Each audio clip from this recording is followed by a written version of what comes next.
નમસ્કાર દર્શક મિત્રો, આપ નિહાળી રહ્યા છો સાઈ ગ્રુપ મીડિયા હાઉસ દ્વારા સંચાલિત નવસારી લાઈવ પર પ્રકાશિત થતું ઝટપટ બુલેટિન દેશ અને દુનિયાથી અવગત કરાવતા આ બુલેટિનની અંદર જુઓ દિવસભરની તમામ ઘટનાઓ।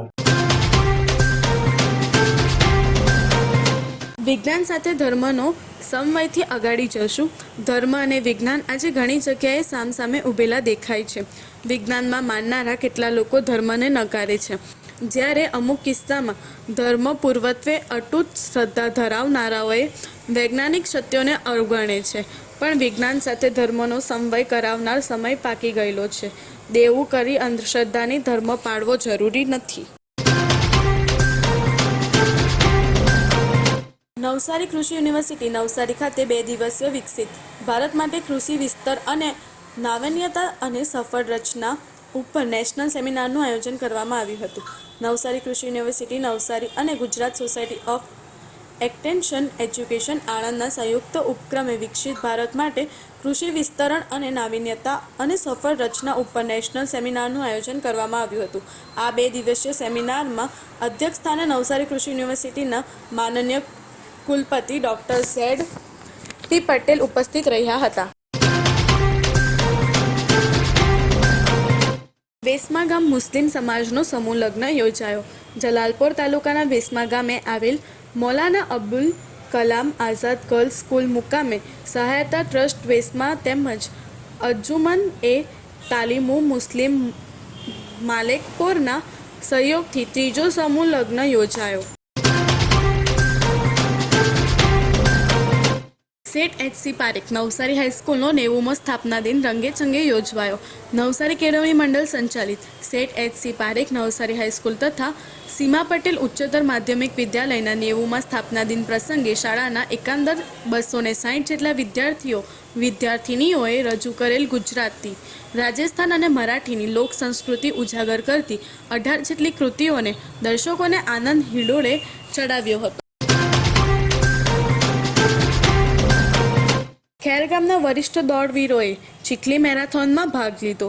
તારીખ 29/12 રવિવારને ધુમસી સવારમાં ચીખલી ખાતે યોજાયેલી ચીખલી લાયન્સ ઇન્ટરનેશનલ આયોજિત મેરેથોન સિઝન ટુર્નામેન્ટમાં 10 કિલોમીટરથી લઘુ દોડ ખેરગામમાં 2 દોડવીરોએ 45થી વધુ વ્યય જૂથમાં નિવૃત્ત એસટી કર્મચારી બાબુભાઈ સમાજીભાઈ પટેલ તથા બહેજ પ્રાથમિક શાળાના શિક્ષક પ્રવીણભાઈ ગુલાબભાઈ પટેલે સહકારી ભાવનાથી ભાગ લીધો હતો, જેમાં પ્રવીણભાઈએ તૃતીય સ્થાને મેળવતા ધારાસભ્ય નરેશ પટેલના હસ્તે ઇનામ તથા ટ્રોફી પ્રમાણપત્ર એનાયત કરવામાં આવ્યું હતું। નવસારીમાં રાહત દરે ઉત્તમ સારવાર મેળવવાનું સ્થળ એટલે Kejal life in multi speciality hospital, જ્યાં સામાન્ય ઓપીડી ઉપરાંત સર્જિકલ, બાળરોગ, સ્ત્રી રોગ, ઓર્થોપેડિક જેવા વિવિધ વિભાગોના નિષ્ણાંત તબીબો, અત્યાધુનિક સુવિધાઓ સાથેનું આઈસીયુ તેમજ મા કાર્ડ અને આયુષ્માન કાર્ડ હેઠળ સારવાર ઉપલબ્ધ છે। તો આ હોસ્પિટલનું સરનામું નોંધી લો। નેશનલ હાઈવે નંબર 48 સ્વામિનારાયણ મંદિર સામે કબીલપુર નવસારી। અને વધુ માહિતી માટે સ્ક્રીન પર દેખાતા નંબર પર સંપર્ક કરો।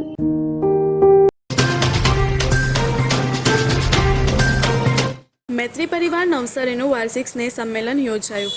હાર્મોનિયમ મ્યુઝિક ગ્રુપના ગાયક કલાકારોએ સુંદર ગીતો ગાઈને મસ્ત મનોરંજન કરાવ્યું। નવસારીની સિનિયર સિટીઝન માટેની સંસ્થા મૈત્રી પરિવારનું વાર્ષિક સ્નેહ સંમેલન અત્રે મેડિકલ હોલમાં યોજવામાં આવ્યું હતું। કાર્યક્રમનો આરંભ પ્રાર્થના મૈત્રીભાવનું પવિત્ર જન્મથી શરૂઆત કરવામાં આવી હતી।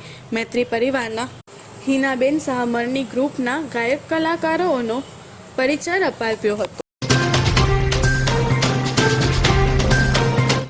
સાંઈ પરિવારનું ગૌરવ સુરતના માજી આચાર્ય ગિરીશભાઈ અને માજી પ્રોફેસર દક્ષાબેન ભટ્ટના દીકરી તેમજ નવસારીના bank of Baroda senior manager વિનોદભાઈ અને સત્યસાઈ બાલિકા વિકાસ ગુરુ હેમાક્ષીબેન શુક્લની વહુ doctor Hetvi Jemin Shukla physiotherapist Satya physiotherapy centre નવસારીને રાજકોટ આરકે યુનિવર્સિટીમાં PhDથી ડિગ્રી સન્માનિત કરાવી છે।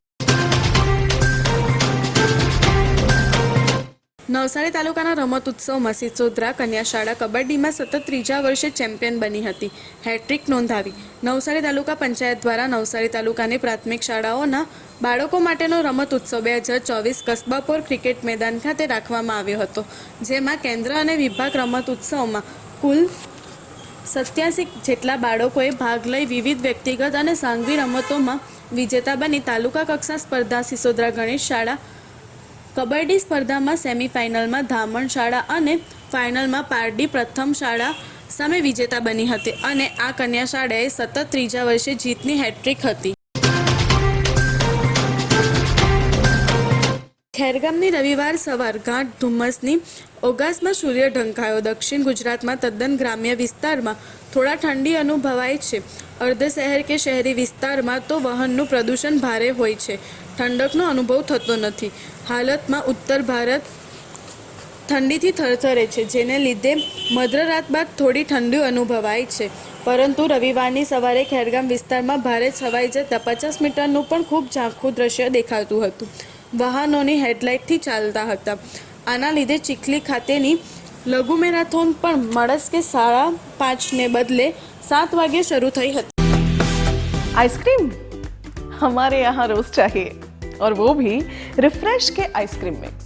5 से ज्यादा वैरायटीज. सर्च करो, क्लिक करो, लाइफ को रिफ्रेश करो.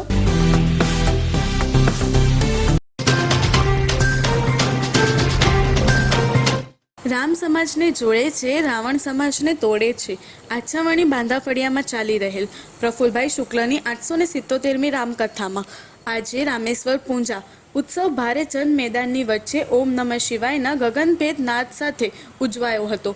શિવ ભક્ત ગગનભાઈ બી પટેલ, વિનુભાઈ પટેલ, ભાજપ અગ્રણી ચુન્નીભાઈ પટેલ સાથે રેખાબેન પ્રફુલભાઈ શુક્લ, દીપિકાબેન અનિલભાઈ જોશી, પલ્લવી અનિલભાઈ શુક્લ, લીલાબેન નટુભાઈ પટેલ, હર્ષાબેન નિલેશભાઈ પટેલ, મનુભાઈ પટેલ સહિત હજારો ભક્તોએ સમૂહ આરતીમાં ભાગ લીધો હતો. નવસારી તાલુકા કક્ષા કલા મહાકુંભમાં ભક્તાશ્રમ શાળાનો યશસ્વી દેખાય. નવસારીની જાણીતી અંગ્રેજી માધ્યમની શાળા ભક્તાશ્રમની વિશેષતા એ રહી છે કે હંમેશા બાળકોના સ્વાંગી વિકાસ સાથે પ્રતિશીલ રહે છે. શિક્ષણને સાચા અર્થમાં અર્થાત કરવા શિક્ષણ સાથે અભ્યાસક્રમે અનુલક્ષી સાહિત્ય, કલા, સંગીત, રમતગમત તથા ક્ષેત્રે વિવિધ ઉત્કર્ષ માટે કાર્યક્રમ યોજવામાં આવે છે. શાળા સહ અભ્યાસિક પ્રવૃત્તિને હંમેશા ધમધમાવતી રહે છે, જેને ફળશ્રુતિ રૂપે શાળાના વિદ્યાર્થીઓ અનેક સ્પર્ધામાં ઉત્કૃષ્ટ પ્રદર્શન કરતા રહે છે. આ ઉપક્રમે નવસારી તાલુકા કક્ષા કલા મહાકુંભ જે ટાટા ગર્લ્સ મુકામે યોજાયો હતો, તેમાં શાળા વિદ્યાર્થીઓએ તથા શિક્ષકોએ યશસ્વી દેખાવી કરી સાહિત્ય, કલા, સંગીતને લગતી અનેક સ્પર્ધાઓમાં વિજેતા બની શાળાનું નામ ગૌરવથી વધાર્યું હતું. બિલીમોરા વિભાગ કોડી પટેલ સમાજનો 24મો લગ્નોત્સવ. યુવક યુવતીઓના પરિચય મેળવો. બિલીમોરા વિભાગ કોડી સમાજ સંપન્ન યોગથી વિવિધ પ્રવૃત્તિઓ કરીને સારો પરિણામ મેળવ્યો છે. સમાજના શિક્ષિત યુવક યુવતીઓ નોકરી ધંધે અન્ય રાજ્યો તથા વિદેશોમાં સ્થાયી થયેલ છે. આવા પરિવારના ઉંમર લાયક દીકરા દીકરીઓની પસંદગીનો જીવનસાથી મળી રહે તે માટે સમાજ દ્વારા મેરેજ બ્યુરો ચલાવવામાં આવે છે. વાંસદા તાલુકા સંગઠનના નવયુક્ત પ્રમુખે ઉનાઈ માતાજીના દર્શન કરી કાર્યકર્તાઓ સાથે શુભેચ્છા મોકલાતા હતી. વાંસદા તાલુકા સંગઠનના નવયુક્ત પ્રમુખે તારીખ 27 ડિસેમ્બર 2024ના રોજ ઉનાઈ માતાજી દર્શન કરી સ્થાનિક કાર્યકર્તાઓ સાથે શુભેચ્છા મુલાકાત કરી હતી. કાર્યકર્તાઓએ નવયુક્ત પ્રમુખ સંજય પટેલનું સ્વાગત પુષ્પગુચ્છ કરી અભિનંદન પાઠવ્યું હતું.